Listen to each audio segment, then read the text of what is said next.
the Star Trek captains of the USS Enterprise, and in one case, the space station Deep Space Nine have so many different personalities to them.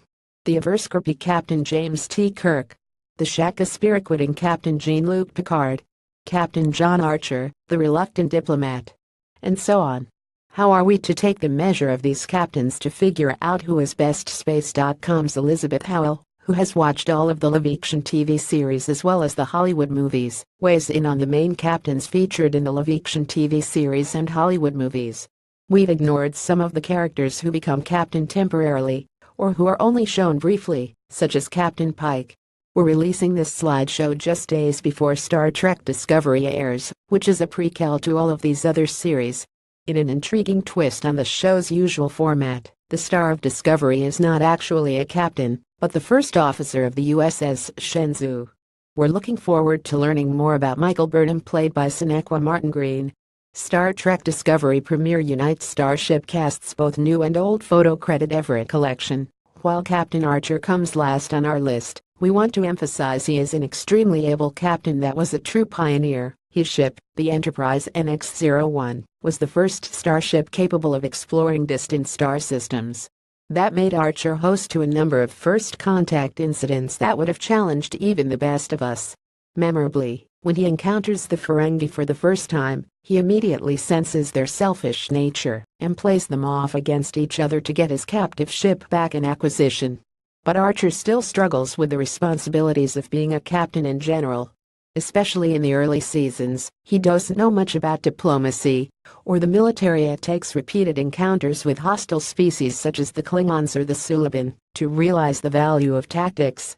Archer began to hit his stride in Season 3, but, unfortunately, we didn't get to see much of his evolution because the series was cancelled after Season 4. Photo credit Everett collection. Benjamin Sisko started his command of Deep Space Nine under very difficult circumstances. His wife was dead. It's a long story involving the evil Borg species, but he held Captain Jean-Luc Picard responsible for it as Picard was temporarily assimilated into the Borg's collective. Sisko was on the verge of resignation.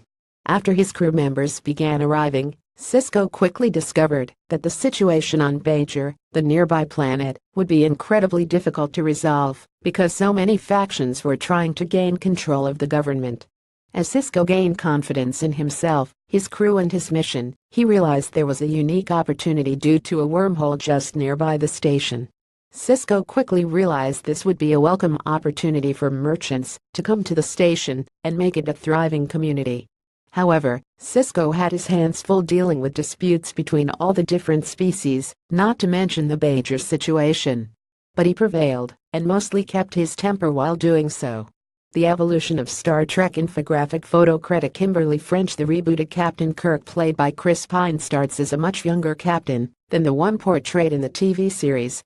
This gives Pine the room to make some juvenile yet hilarious mistakes, such as getting in bar fights or being angry with colleague Spock because the logical Vulcan alien, a very by-the-book sort of person, accused Kirk of cheating on a key test when he found a loophole.